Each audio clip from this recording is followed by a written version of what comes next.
নমস্কাৰ এই মুহূৰ্তত আহি পৰিছে খন্দিয়াৰ কেইবাটাও গুৰুত্বপূৰ্ণ খবৰ। আজি 9 জুন অসমৰ লগতে ভাৰতৰ বিভিন্ন প্ৰান্তৰ পৰা খন্দিয়াৰ কেইবাটাও খবৰ একেলগে যুগুতোৱা হৈছে। এই মুহূৰ্তত জনাই আছো খন্দিয়াৰ গুৰুত্বপূৰ্ণ খবৰ। অসমীয়া আৰু বিহাৰী এক, অসমীয়া আৰু বিহাৰী বেলেগ হলেই সুযোগ পাব মিয়াই। এই মুহূৰ্তত এটা গুৰুত্বপূৰ্ণ খবৰ, মিয়াৰ বাবেই একেলগে থাকিব লাগিব অসমীয়া আৰু বিহাৰী। অসমীয়া আৰু বিহাৰী বেলেগ হলে সুযোগ পাব মিয়াই। অসমীয়া বিহাৰী বেলেগ হলে মিয়াই অস্থিৰ কৰিব অসম। অসমীয়া আৰু বিহাৰী বেলেগ নহয়, সদায় এক হৈ আছে অসমীয়া আৰু বিহাৰী। অসমৰ সুখে দুখে থকা সকলো লোকেই অসমীয়া। সনাতনী পৰম্পৰাক শক্তিশালী কৰক অসমীয়া আৰু বিহাৰীয়ে। আৰ্য নগৰৰ ঘটনাক লৈ ৰাজ্যিক বিজেপিৰ সভাপতি দিলীপ শইকীয়াই এই মন্তব্য কৰিছে। মিয়াৰ বাবেই একেলগে থাকিব লাগিব অসমীয়া আৰু বিহাৰী। পৰৱৰ্তী ডাঙৰ খবৰ, মমতা টিএমচিত ভাঙোন, 20 গৰাকী সাংসদে সমৰ্থন দিব এনডিএ চৰকাৰক। এই মুহূৰ্তত এটা পলিটিকেল ব্ৰেকিং নিউজ জনাইছো। এনডিএ চৰকাৰক সমৰ্থন দিবলৈ আগবাঢ়িছে 20 গৰাকী সাংসদে। বিদ্ৰোহী সাংসদ কাকলি ঘোষ দস্তিদাৰে জনাইছে সংবাদ মাধ্যমক।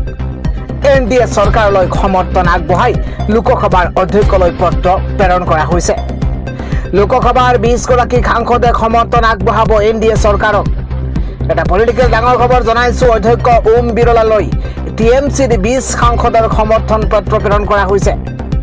আমি অধ্যক্ষলৈ পত্ৰ লিখি এনডিএৰ প্ৰতি সমৰ্থন প্ৰকাশ কৰিছো। আমাৰ 20 সাংসদে নিজ নিজ সমষ্টিৰ উন্নয়নৰ বাবে কাম কৰিব। 20 গৰাকী সাংসদে কেন্দ্ৰীয় আৰু ৰাজ্য চৰকাৰক উভয়কে সমৰ্থন কৰিব। মমতা বেনাৰ্জীৰ নেতৃত্বত কাম কৰিবলৈ কিছু সাংসদে সংগ্ৰাম সংকোচ কৰিছিল। বিদ্ৰোহী সাংসদসকলে কেন্দ্ৰীয় মন্ত্ৰী ভূপেন্দ্ৰ যাদৱক কৰিছিল সাক্ষাৎ। বিৰোধী মিত্ৰজোঁটৰ বৈঠকত মমতা বেনাৰ্জীৰ উপস্থিতিৰ দিনটোতেই ঘটিছিল অঘটন। পশ্চিমবংগৰ মুখ্যমন্ত্ৰী শুভেন্দু অধিকাৰীৰ উপস্থিতিত যাদৱক সাক্ষাৎ কৰিলে। লোকসভাত আছে তৃণমূল কংগ্ৰেছৰ মুঠ 28 জন সাংসদ। 20 জনেই বিজেপিৰ পক্ষ লোৱাৰ পাছত তৃণমূলৰ এতিয়া 8 গৰাকী সাংসদ। বিধানসভা নিৰ্বাচনে যেন পতনৰ আৰম্ভণি মমতা বেনাৰ্জীৰ তৃণমূল কংগ্ৰেছত আৰম্ভ হৈছে ভাঙোন। এনডিএ চৰকাৰক সমৰ্থন দিবলৈ আগবাঢ়িছে 20 গৰাকী সাংসদে। বৰাবৰ পুনৰ মুখ থেকেচা খাইছে মেনেজাৰ সিদ্ধাৰ্থ শৰ্মাই। জামিন নাপালে মেনেজাৰ সিদ্ধাৰ্থ শৰ্মাই। এই মুহূৰ্তত এটা গুৰুত্বপূৰ্ণ খবৰ জনাইছো। সিদ্ধাৰ্থ শৰ্মাৰ জামিন নাকচ কৰা হৈছে। পুনৰ মুখ থেকেচা খাইছে সিদ্ধাৰ্থ শৰ্মাই। জামিন আবেদন নাকচ কৰিলে উচ্চ ন্যায়ালয়ে। এটা ব্ৰেকিং এই মুহূৰ্তত জনাইছো। উচ্চ ন্যায়ালয়ত সকাহ নাপালে সিদ্ধাৰ্থ শৰ্মাই। 19 জুনত কেছ ডায়েৰী দাখিলৰ নিৰ্দেশ। পূৰ্বে ফাষ্ট ট্ৰেক আদালতে জামিন নাকচ কৰিছিল। এতিয়া উচ্চ ন্যায়ালয়ে নাকচ কৰিছে জামিন আবেদন। পুনৰ আদালতত মুখ থেকেচা খাইছে সিদ্ধাৰ্থ শৰ্মাই। আন এটা খবৰ, ৰাজ্যত জোকাৰি যোৱা সেই শামীম আহমেদৰ দুৰ্ঘটনা। পূৰ্ব পৰিকল্পিতভাৱে শামীম আহমেদে কৰিছিল দুৰ্ঘটনা। মৃত্যু হৈছিল আকাংক্ষা পূজা আৰ্মিনাৰ। এই মুহূৰ্তত এটা গুৰুত্বপূৰ্ণ খবৰ জনাইছো। মঠঘৰীয়া 3 যুৱতীৰ মৃত্যুৰ ঘটনাৰ ৰহস্য ফাদিল হৈছে। পূৰ্ব পৰিকল্পিতভাৱে শামীমে সংঘটিত কৰিছিল দুৰ্ঘটনা। আৰক্ষীৰ ৰিপৰ্টত পোহৰলৈ আহিছে এই ভয়ংকৰ তথ্য। এই মুহূৰ্তত এটা গুৰুত্বপূৰ্ণ খবৰ, 2 মাহ পাছত পোহৰলৈ আহিছে পোষ্টমৰ্টমৰ ৰিপৰ্টত ফাদিল হৈছে এই তথ্য। এটা গুৰুত্বপূৰ্ণ খবৰ, 25 এপ্ৰিলত পুৱা 4 বজাত সংঘটিত হৈছিল ৰাজ্য কঁপোৱা মঠঘৰীয়াৰ ঘটনা। থিতাতে নিহত হৈছিল আকাংক্ষা পূজা সাহা আৰু আৰ্মিনা। চালকৰ আসনত আছিল শামীম আহমেদ। ঘটনাৰ পাছতে পলাতক শামীমক আৰক্ষীয়ে কৰিছিল গ্ৰেপ্তাৰ। আদালতে জামিনত মুক্তি দিছিল ঘাতক শামীমক। মঠঘৰীয়া 3 যুৱতীৰ মৃত্যুৰ ঘটনাৰ ৰহস্য ফাদিল হৈছে। জনাই আছো পৰৱৰ্তী খবৰ, অন্ধকাৰ হৈ পৰিছে গুৱাহাটী মহানগৰী। সাৱধান হওক মহানগৰীবাসী। এই মুহূৰ্তত সবাতোকৈ ডাঙৰ খবৰ, দিনতেই অন্ধকাৰ হৈছে গুৱাহাটী মহানগৰী। মহানগৰী গুৱাহাটীত বতৰে কাল ৰূপ ধাৰণ কৰিছে। এটা বিগ নিউজ এই মুহূৰ্তত জনাইছো, ভয়ংকৰ ৰূপ লৈছে বতৰে। এটা গুৰুত্বপূৰ্ণ খবৰ এই মুহূৰ্তত, ধাৰাসাৰ বৰষুণত স্তব্ধ হৈ পৰিছে জনজীৱন সম্পূৰ্ণ স্তব্ধ হৈ পৰিছে, ব্যাহত হৈ পৰিছে যাতায়াত ব্যৱস্থা। আগন্তুক 48 ঘণ্টা ইয়েলো এলাৰ্ট জাৰি কৰা হৈছে। এটা ব্ৰেকিং এই মুহূৰ্তত জনাইছো, ধুমুহা বৰষুণে চলাইছে তাণ্ডৱ লীলা। দিন দুপৰতে অন্ধকাৰ হৈ পৰিছে গুৱাহাটী মহানগৰী। পৰৱৰ্তী খবৰটো হৈছে, গৰুৰ বজাৰ বন্ধ কৰক। বন্ধ কৰি দিয়া হ'ব গৰুৰ বজাৰ। গৰুৰ বজাৰ বন্ধ কৰাৰ ঘোষণা কৰিছে বিজেপি বিধায়কে। জুলাই মাহৰ পৰাই বন্ধ হৈ পৰিব গৰুৰ বজাৰ। গৰুৰ বজাৰৰ ঠাইত হ'ব নতুন উন্নয়নমূলক প্ৰকল্প। এটা ব্ৰেকিং এই মুহূৰ্তত জনাইছো, সকলো ৰাইজ, প্ৰশাসন, পৌৰসভাৰ সন্মতি এই সিদ্ধান্তত। 21 দিনৰ পাছতে বন্ধ হৈ পৰিব গৰুৰ বজাৰ। হোজাইত সম্পূৰ্ণৰূপে গৰুৰ বজাৰ বন্ধ কৰাৰ ঘোষণা বিজেপি বিধায়ক শিলাদিত্য দেৱৰ। বন্ধ কৰি দিয়া হ'ব গৰুৰ বজাৰ। পেট্ৰল ডিজেলৰ মূল্য বৃদ্ধি চৰকাৰৰ দুৰ্নীতি। মুছলমান অধ্যুষিত পিয়কেত ভয়ংকৰ গুলীচালনা, 120 গৰাকীৰ মৃত্যু হৈছে। এই মুহূৰ্তত এটা গুৰুত্বপূৰ্ণ খবৰ জনাইছো, ক্ৰমাৎ অশান্ত হৈ পৰিছে পাকিস্তান অধ্যুষিত কাশ্মীৰ। অত্যাধিক মূল্য বৃদ্ধি, চৰকাৰ বিৰোধী প্ৰতিবাদত ভয়ংকৰ পৰিণতি। এই মুহূৰ্তত এটা ব্ৰেকিং জনাইছো, হাজাৰ হাজাৰ মুছলমানৰ ওপৰত জঁপিয়াই পৰিছে পাকিস্তান আৰু পাকিস্তানী ৰেঞ্জাৰ্ছৰ আক্ৰমণত শতাধিক জনতা নিহত হোৱাৰ সম্ভাৱনা। এতিয়ালৈ 110 গৰাকীৰো অধিক লোকৰ মৃত্যুৰ সম্ভাৱনা। এটা ব্ৰেকিং এই মুহূৰ্তত জনাইছো, যিকোনো মুহূৰ্তত বাঢ়িব পাৰে মৃতকৰ সংখ্যা। 300ৰো অধিক লোক আহত হোৱাৰ তথ্য পোহৰলৈ আহিছে। প্ৰতিবাদকাৰীৰ ৰোষত পৰিছে আৰক্ষী প্ৰশাসনো। শৰণাৰ্থীৰ বাবে 12খন সংৰক্ষিত আসনৰো বিৰোধী প্ৰতিবাদকাৰী। ক্ৰমাৎ অশান্ত হৈ পৰিছে পাকিস্তান অধ্যুষিত কাশ্মীৰ। অত্যাধিক মূল্য বৃদ্ধি, চৰকাৰ বিৰোধী প্ৰতিবাদৰ ভয়ংকৰ পৰিণতি। হাজাৰ হাজাৰ মুছলমানৰ ওপৰত জঁপিয়াই পৰিছে পাকিস্তান আৰক্ষী। পৰৱৰ্তী খবৰ, জ্বলি ছাই হৈ গৈছে 8 গৰাকীকৈ লোক, বাঢ়িব পাৰে মৃতকৰ সংখ্যা। ক'ত এনে দুৰ্ঘটনা, ভয়ংকৰ ঘটনা সংঘটিত হৈছে জনাইছো। মুহূৰ্ততে জ্বলি ছাই হৈছে 8জনকৈ লোক। দেশত পুনৰ শোকাবহ ঘটনা সংঘটিত হৈছে। বিশাখাপট্টনমৰ ষ্টীল প্লাণ্টত অগ্নিকাণ্ডই আৱৰি ধৰিছে শ্ৰমিকক। মৰণকাতৰ চিঞৰেও বচাব নোৱাৰিলে শ্ৰমিকৰ প্ৰাণ। জুইৰ লেলিহান শিখাৰ মাজতে নিতৰ হৈ জ্বলি উঠিছে শ্ৰমিকসকল। 8জন শ্ৰমিক থিতাতে মৃত্যুৰ বিপৰীতে জীৱন মৃত্যুৰ সৈতে যুঁজি আছে 11জনকৈ শ্ৰমিকে। 1600 ডিগ্ৰীৰ গলিতত তীখাৰ সৈতে কাম কৰিছিল শ্ৰমিকসকলে। অগ্নিকাণ্ডত চিনিব নোৱাৰা হৈ পৰিছে, ছিন্ন বিচ্ছিন্ন হৈ পৰিছে শ্ৰমিকৰ শৰীৰ। কৰ্মৰত আটাইকেইজন শ্ৰমিক আবদ্ধ হৈ পৰিছে অগ্নিকাণ্ডৰ মাজত। বিগত বৰ্ষত তীখাৰ উদ্যোগটোত 11,440 কোটি টকা দিছিল ভাৰত চৰকাৰে।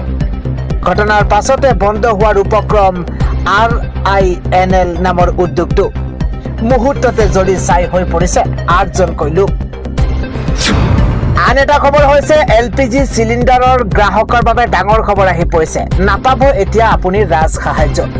এটা ব্ৰেকিং এই মুহূৰ্তত জনোৱাৰ চেষ্টা কৰিছো। অসমৰ লাখ লাখ LPG চিলিণ্ডাৰৰ গ্ৰাহকৰ বাবে ডাঙৰ খবৰ।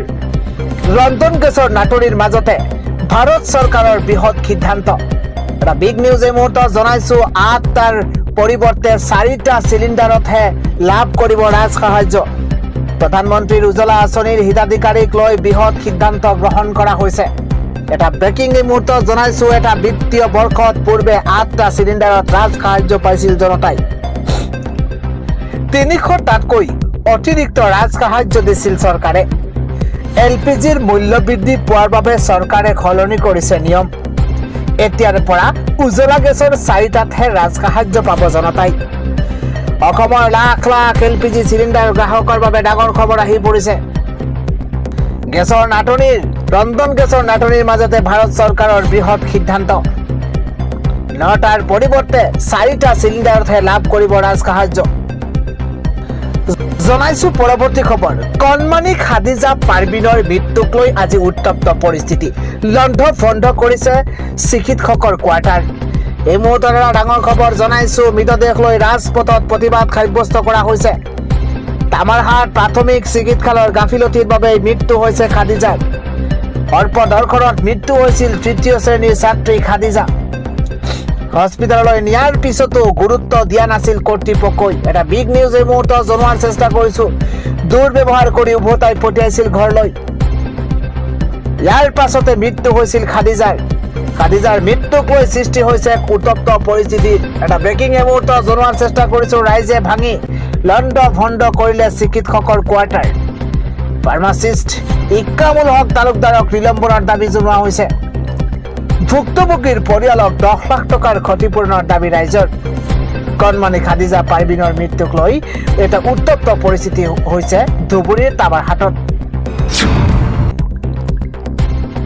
দেশ আৰু সংবিধান ৰক্ষাৰ বাবে বিৰোধীৰ মাজত ঐক্যৰ আহ্বান ৰাহুল গান্ধীৰ ভোট চুৰিক লৈ খৰব হৈ পৰিছে ৰাহুল গান্ধী নিজৰ মাজত কোনো সংঘাত নহয় এতিয়া একত্ৰিত হোৱাৰ সময় বিজেপিৰ বিৰুদ্ধে মিত্ৰজোঁটৰ অংশীদাৰসকলৰ মাজত ঐক্যৰ আহ্বান জনাইছে ৰাহুল গান্ধীয়ে দিল্লীত ইণ্ডিয়া মিত্ৰজোঁটৰ উচ্চ পৰ্যায়ৰ বৈঠকত তেওঁ 15 মিনিটৰ ভাষণ দিয়া দেখা গৈছে তাত তেওঁ দাবী কৰে যে বিজেপিক পৰাস্ত কৰাটো কঠিন নহয় ইয়াৰ সমান্তৰালকৈ কংগ্ৰেছ নেতাগৰাকীয়ে ভোট চুৰি সন্দৰ্ভতো খৰব হৈছে সোমবাৰৰ পৰা দিল্লীৰ কনষ্টিটিউশ্যন ক্লাবত আৰম্ভ হয় মিত্ৰতাৰ বৈঠক য'ত 23টা দলৰ বিৰোধী দলৰ নেতা আৰু তেওঁলোকৰ প্ৰতিনিধি উপস্থিত আছিল বৈঠকত SIR আৰু ভোটাৰ তালিকাক লৈ জালিয়াতিৰ অভিযোগৰ বিষয়েও উত্থাপন হৈছে এই বিষয়সমূহৰ ওপৰত গভীৰ উদ্বেগ প্ৰকাশ কৰি মিত্ৰজোঁটে আনুষ্ঠানিকভাৱে মুখ্য ন্যায়াধীশৰ ওচৰত আবেদন দাখিল কৰাৰ ক্ষেত্ৰত একমতত উপনীত হৈছে ইয়াৰ পিছত ৰাহুল গান্ধীয়ে ভাষণ দিওঁতে মিত্ৰজোঁটৰ অংশীদাৰসকলক সকীয়াই দিয়ে যে কোনেও ইজনে সিজনক তললৈ টানিবলৈ চেষ্টা নকৰে বৰঞ্চ বিজেপিৰ বিৰুদ্ধে থিয় দিবলৈ একত্ৰিত হোৱাৰ প্ৰয়োজন কাৰণ দেশ আৰু সংবিধান বচাব লাগে একে সময়তে হতাশা প্ৰকাশ কৰি তেওঁ কয় যে বহু মিত্ৰজোঁটৰ অংশীদাৰে ভোট চুৰিৰ দৰে বিষয়ত একেলগে প্ৰতিবাদ কৰা নাছিল তেওঁ লগতে অভিযোগ কৰে যে মিত্ৰজোঁটৰ একাংশ অংশীদাৰে কংগ্ৰেছক যিদৰে লক্ষ্য কৰি লৈছে সেইটোৱে মিত্ৰজোঁটৰ জোঁট ধৰ্মকে ক্ষতিগ্ৰস্ত কৰিছে ইফালে সোমবাৰে ইণ্ডিয়া মিত্ৰজোঁটৰ বৈঠকৰ অন্তত মাল্লিকাৰ্জুন খড়গে কয় যে এই বৈঠকত যুৱক যুৱতী প্ৰতিষ্ঠানিক অখণ্ডতা আৰু এক বহনক্ষম যৌথ বিৰোধী মিত্ৰতাক গুৰুত্ব দিয়া হৈছে এতিয়াৰে পৰা প্ৰতি 2 মাহৰ মূৰে মূৰে মিত্ৰজোঁটৰ সদস্যসকলে বৈঠকত মিলিত হৈ ৰাষ্ট্ৰীয় ৰাজনীতি পৰ্যালোচনা কৰি ভৱিষ্যতৰ কৌশলৰ সিদ্ধান্ত ল'ব অহা 8 আগষ্টত ইণ্ডিয়া মিত্ৰজোঁটৰ পৰৱৰ্তী বৈঠক অনুষ্ঠিত হ'ব লক্ষণীয় যে সংসদৰ অধিৱেশন আহি আছে শাসকীয় দল বিজেপিৰ বিৰুদ্ধে একত্ৰিতভাৱে কৌশল নিৰ্ধাৰণ কৰা হ'ব বুলি দাবী কৰিছে কংগ্ৰেছৰ সভাপতিগৰাকীয়ে পৰৱৰ্তী খবৰ গ্ৰেপ্তাৰ নহয় জনপ্ৰিয় ইউটিউবাৰ খানছাৰ গুলীচালনাৰ গোচৰত আদালতে প্ৰদান কৰিছে অন্তৱৰ্তীকালীন জামিন পাটনাত অৱস্থিত নিজৰ কোচিং প্ৰতিষ্ঠানত সংঘটিত গুলীচালনা আৰু কোঠাঘাতৰ গোচৰত জনপ্ৰিয় শিক্ষক তথা ইউটিউবাৰ ফয়জল খান উৰ্ফে খানছাৰক মঙলবাৰে পাটনাৰ এখন আদালতে অন্তৱৰ্তীকালীন জামিন প্ৰদান কৰিছে যোৱা সপ্তাহত খান গ্লোবেল ষ্টাডিজ ইনষ্টিটিউটত সংঘটিত এই ঘটনাত আৰক্ষীয়ে ৰুজু কৰা এজাহাৰত তেওঁৰ নাম সন্নিৱিষ্ট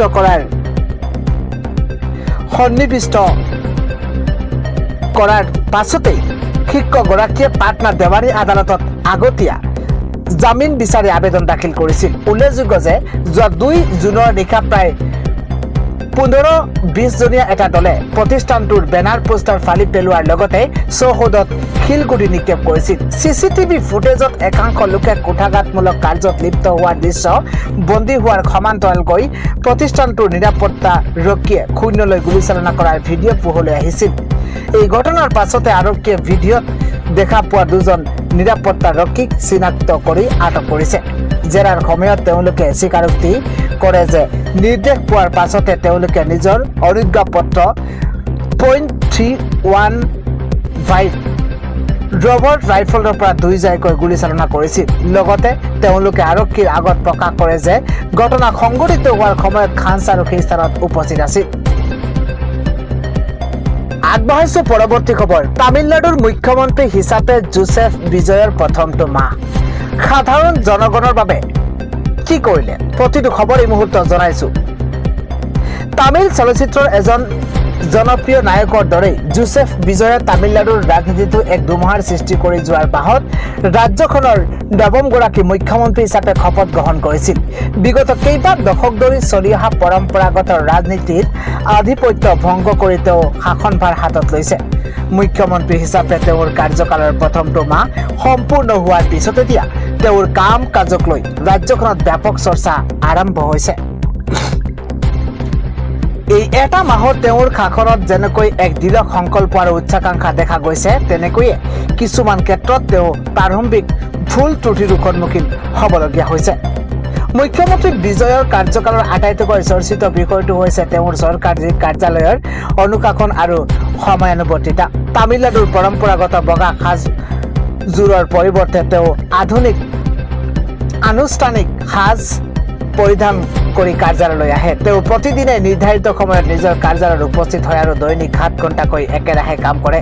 কেৱল সিমানেই নহয়, তেওঁৰ অধীনত কাম কৰা সকলো বিষয়া কৰ্মচাৰীৰ বাবে তেওঁ সময়ত উপস্থিত থকাটো বাধ্যতামূলক কৰি তুলিছে।